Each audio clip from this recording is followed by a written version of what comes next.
Hi there, welcome to another episode on the talk show. I remain Elijah Tanimola. Today I'll be talking on the subject 7 ways to secure deep intimacy with your woman.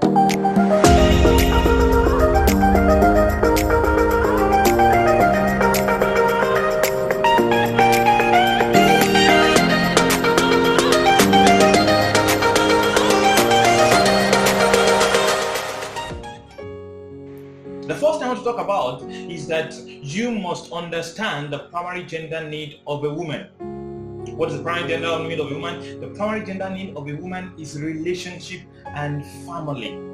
A woman is relationship driven. She is family driven. She loves relationship. She loves family life. Even the best of women, I'm talking about the most successful, the best of women that are successful in their different endeavors, in business, in career, they still yearn for a strong family life. When women get together with their friends, most of their discussions centers around family life. Most of their discussions centers around relationship. It is not that they don't have business challenges, it's not that they don't have career challenges. It is not that they don't talk about their successes in their other endeavors, but most of the discussions they hold centers around their relationship and family life. They talk about the challenges they are experiencing with their children. They talk about the challenges they are experiencing with their husband. They talk about the good things they are enjoying and things like that. They love to talk about that. They love to talk about relationship. They are relationship driven.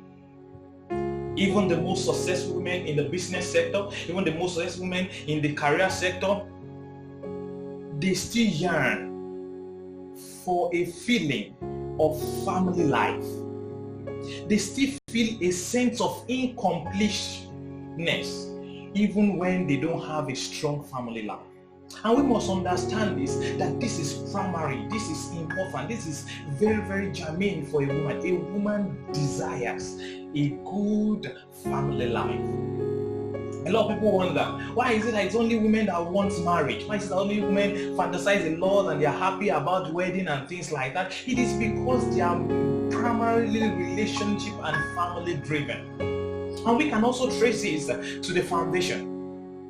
You know, when God created man, God said it is not good for the man to be alone. I will make for him an helper suitable. That is saying that it is not good for a man to live in isolation. I'm going to create for him a relationship personality to fill this gap. So therefore, God created the woman as a relationship personality. She's relationship personified. She loves family life. The first thing that God introduced the woman after God made the woman was a man. God introduced relationship to that woman. God introduced relationship.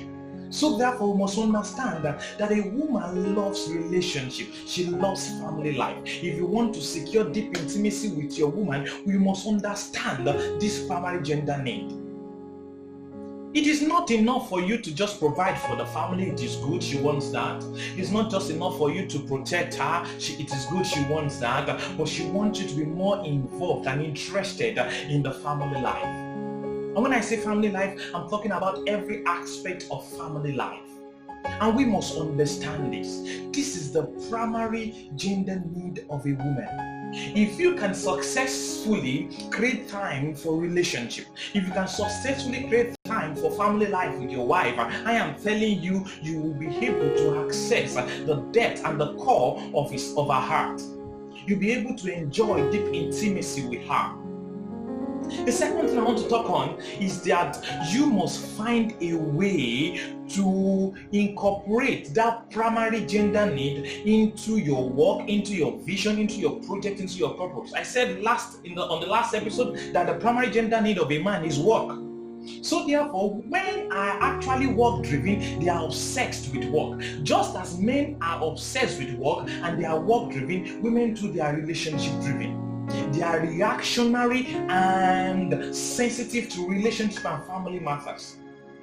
They love relationship. They love family. They are enthusiastic about their family life. When things are not going well in their family life, they feel down. They are reactionary. They are sensitive to that matter. It doesn't matter how how successful they are in other things. But when things are not going on well in their family life, you can see it all about them. You can sense it. There's a feeling of incompletion. There's a feeling of there's a void that they have in their life. And we must understand this. You must find a way to incorporate that primary gender into your work. Find a way to carry your wife along in what you are doing. Find a way to create a space for your wife in your vision. Find a way to incorporate your family life into your purpose, into those projects that you are doing. That way you'll be able to stay connected to her and enjoy deep intimacy with her. Now I'm telling you, it is very important for you. If you don't do this, you are exposing your life, your family to danger. You know, I believe in the beginning, the serpent deceived the first woman. I believe one of the reasons why the serpent was able to deceive the woman was because the serpent understand and identified the vulnerability of the woman. A woman is actually vulnerable in aspect of relationship and family life because that is what she yearns for. So I believe in the quest for securing another relationship and for getting along with a different being. The serpent was able to lure the woman into doing what was against God's instruction. And if you don't want your woman to be lured away by wrong relationships, if you don't want your woman to be taken advantage of by evil intentions of strangers, you must understand that you need to find a way to incorporate your wife into what you are doing. Find a way to bring her in. Find a way to create a space for her. In that way, you'll be able to keep her closer. I am not talking about being jealous. I'm talking about a sense of belonging that she must have. And you must also understand that you must do this without any ulterior motive. Not because you want to meet your selfish needs, but because you understand that she is vital and very significant and important for you to enjoy the fullness of what God has ordained for you in destiny and life. The third thing I want you to understand, I want you to take note of, is the fact that you need to fantasize around and about your wife. Fantasize around and about your wife. A woman loves to be pampered. She wants to be known. She wants an association. She wants to be known with you. She wants to be associated with you, not just in the bedroom, but also in the public. Talk about her. Be proud to talk about her. Celebrate her in public. You know, it is very important for us to do this. It is very important for us to do this. Introduce her to key personalities in your life. What is the point when you have a wife or you are dating a girl that you intend to marry and yet you have not introduced her to important personalities in your life? How can you expect to secure deep intimacy with her? We must understand this. In order to secure this intimacy, we must fantasize about our wives. We must fantasize around them. They love it. A woman desires this. She desires it. She wants to be known with you. She wants to be with you. She wants to be around you. So many times you will notice that most women, most ladies, when you are working together, they will just want to find a way to hold you. Whether putting their hands under your shoulder or something like that. Most of the time, my wife will just want to just stay close to me. Now, it's not because they are being possessive. It's because that is their need. They want to have a feeling that you recognize them, that is, they belong to you. In order to keep them closer, you need to fantasize around and about them. You must understand it. The fourth thing I want to talk about is the fact that you must create quality time for your wife. Create quality time for your wife. In order for you to secure deep intimacy with your woman, you must create quality time for her. When I say quality time, I'm not talking about just being there. I'm talking about being involved. Create quality time for her. Tease her. Tickle her. Play with her. Carry her. Dance with her. Even if it's once in a while. You know, my wife is not the same size she used to be, when I married her. Obviously, I'm not the same size too. But the fact is, once in a while, I just offer to carry her. Sometimes she's shocked that, oh, are you sure you can carry me? I try my best. I'm telling you, it has not been easy. It does not always be easy carrying her actually. But here it's still fun, really. It's fun. Sometimes we throw pillows around, we will play around and things like that. Those things bond. It creates a sense of connection. It creates the right bonding that is important and that is significant and important for us to enjoy God's idea for our marriages. Don't make the home to be boring. Play with her. Create time for romantic adventures. It could be a romantic vacation. It doesn't have to be expensive to be romantic. It may be something small but cozy. You get what I'm trying to say? You just have to create that time. A time alone without distraction. And when I say without distraction, I'm not just talking about distraction of phones and noises around. I'm talking about distractions of the mind. When you are together, let her know that you are together with her. Distractions from even your children. They are important, but the point is you must understand that when children start coming to the marriage, we must be deliberate about staying closer, because they have the tendency, because of the responsibility that has to go with child upbringing, there's tendency for couples to have a mental separation or emotional separation. There's tendency for that. There's a lot of pressure and responsibility that has to go with child upbringing, and in this process, a lot of couples have missed their time together. There's been a lot of problems and troubles in families because they could not handle this particular area. You must be deliberate about it. Be deliberate and disciplined to create quality time with your wife. Be deliberate. Be disciplined about it. If it is once in a month, make it your determination that once in a month I'm going to take my wife out. I think early this year I made that same decision. I said once in a month I'll tell my wife we'll go out. We'll not just eat inside. My wife is a good chef. She's wonderful. She cooks the best meal I've ever like you can ever dream of. But the point is, it's not about how sweet or how delicious our meals are. It is just about the time out together. Just a time out together. Just a feeling of connection even outside the four walls of your house. Create that time for her. She needs it. She desires it. She loves it. She looks forward to it. When you do this, you are accessing the core of her heart. And when you can hit that core, you will enjoy deep intimacy with her, and that emotional bonding now overflows into sexual intimacy. Now, the fifth thing I want to talk about is be intentional about your involvement in child upbringing. A lot of men think it's just about providing for the family. It is good, it's our responsibility to do that. It is important for us to do that. But it's not just, it's important for us to understand that the primary gender need of a woman, like I said earlier, is relationship and family life. Anything around relationship and family life, she's sensitive to it. So therefore, in the same way, she is sensitive to your involvement in the upbringing of your children. When you are involved in the upbringing of the children, there is a feeling of connection that your wife has with you. It flows naturally because they are relationship driven, they are family driven.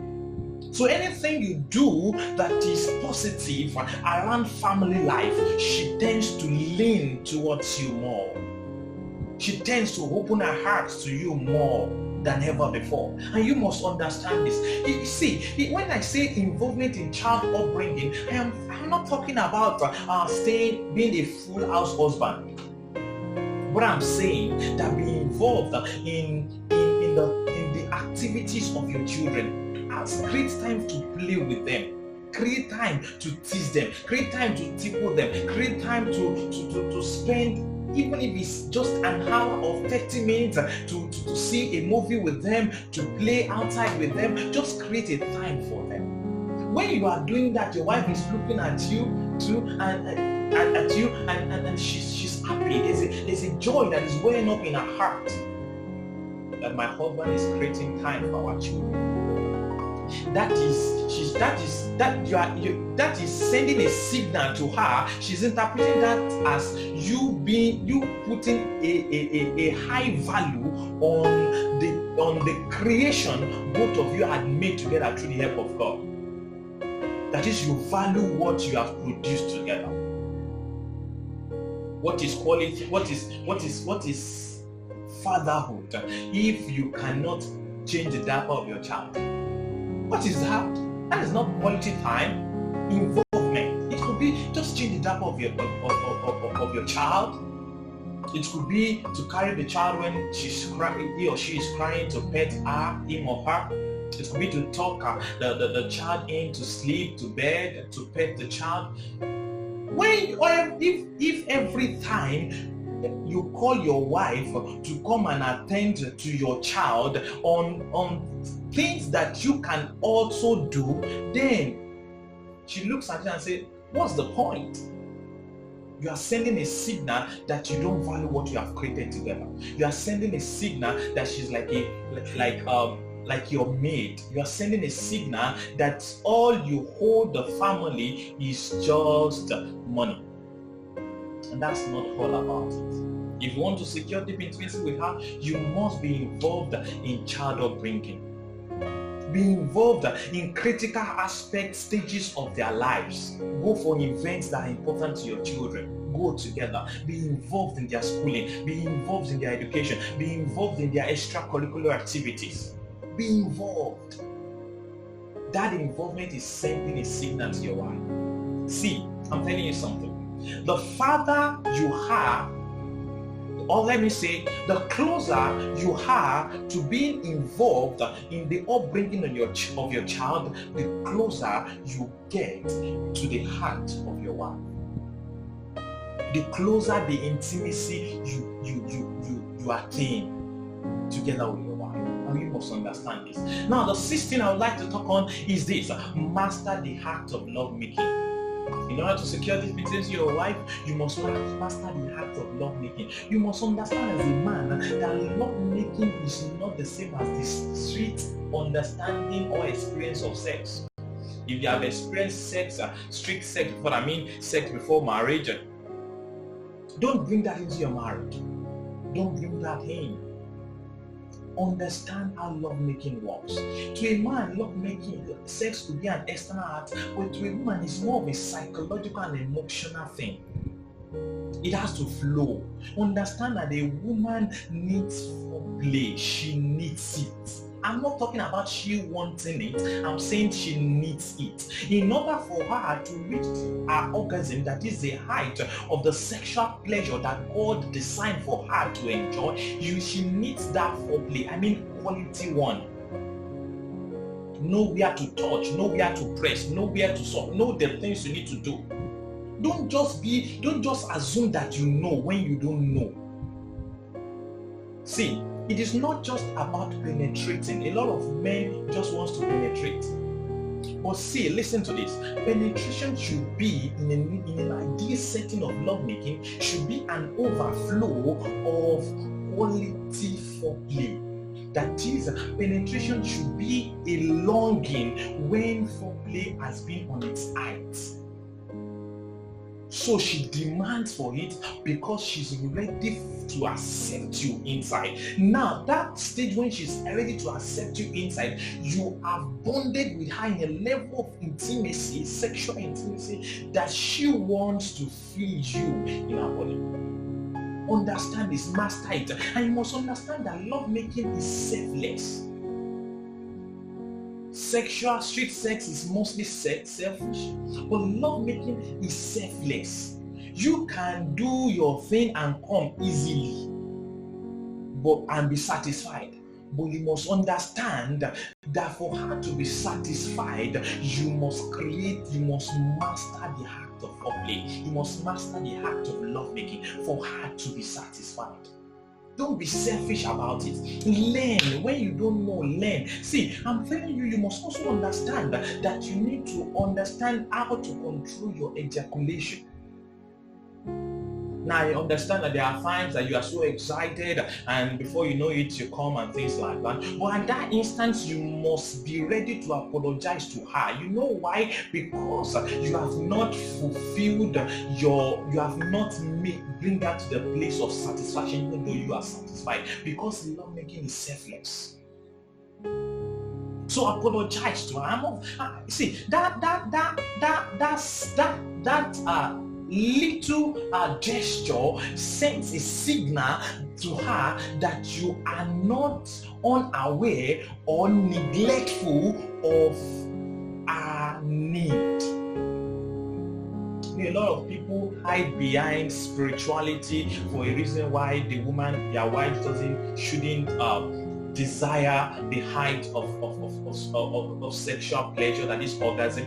But I'm telling you, I tell people, I say, if spirituality doesn't stop us from taking good meal, then it shouldn't stop us from having good sex in marriage.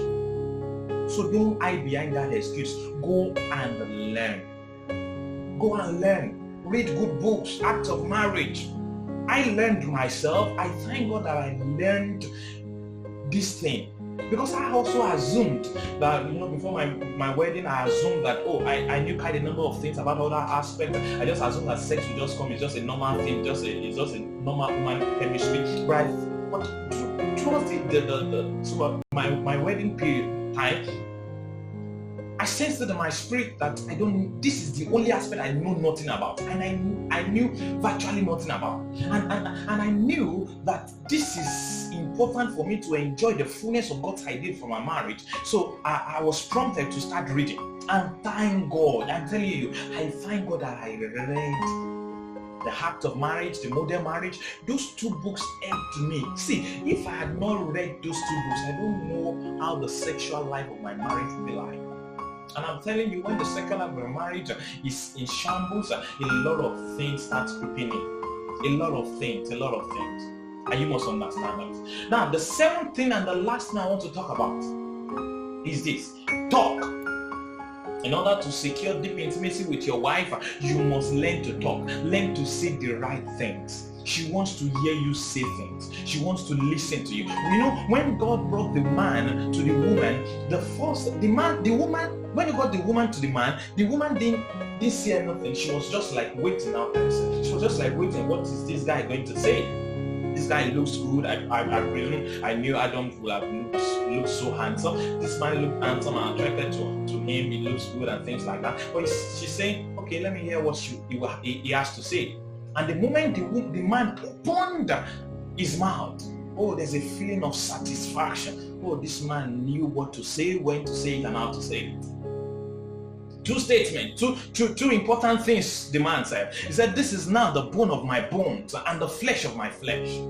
Now that is saying that this, even though I am physically attracted to this structure that I'm seeing, I mean the figure 8 Eve, I mean the sexy Eve, even though I'm attracted to her physical makeup and status, I value as of importance more her heart, the content of her heart and relationship.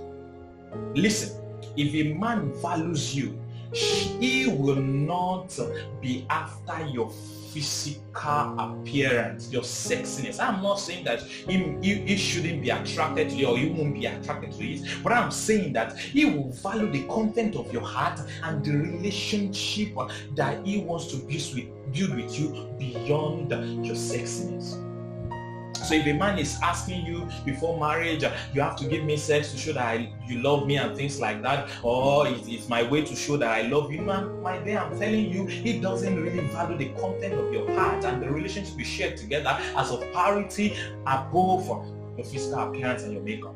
And you must understand this. So the man said that I value the relationship, I value family life as of importance above your physical makeup. I appreciate your physical makeup. That's why he said the flesh of my flesh. I appreciate it. I am so attracted to it. But I'm saying that I can recognize your primary gender need, and so I value that above what I can see in the physical.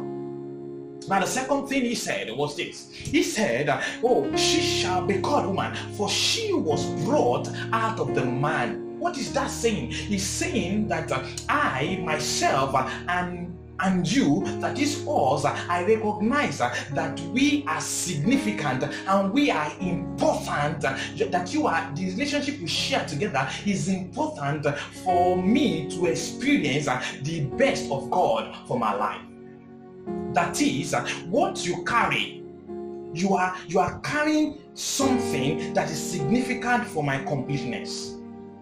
So he's saying in essence, I value relationship and our family life as of high importance and significance to the fulfillment of my purpose. I am telling you, no sane woman can resist that. All she wants is that you value what she values, our relationship and family life. That's our primary gender need, and you must understand it.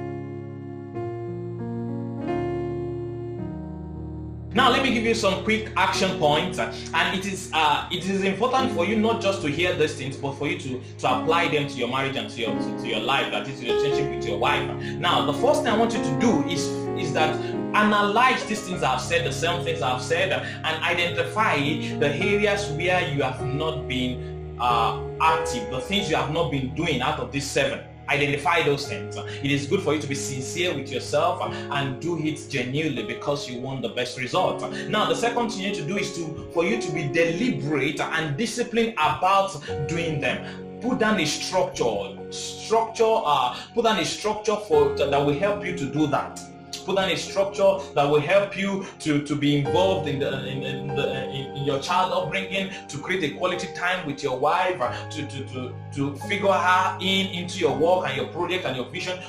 Be deliberate and disciplined about that, and please do that without using it as a bait. I'm telling you, women are smart. I'm telling you, they are smart. She may not figure it out on time, but I'm telling you, in the long run, she'll figure it out. And if she figures out that you're only using it to meet your selfish need, that you're using it as a bait, I'm telling you, she will back down. She will back out. And she will crawl into a shell that you may not be able to bring her out again. You don't want that. So therefore, do it not as a bait, do it genuinely, and most importantly also, do it without expecting special appreciation from her. Do it unconditionally, because you know that this is important for you to enjoy God's ideal for your marriage. And I'm telling you, the appreciation will flow naturally. You will see it. You will see results. When you see results, the result is enough appreciation. So do it unconditionally and expecting results. Now, the third thing I want you to do is this.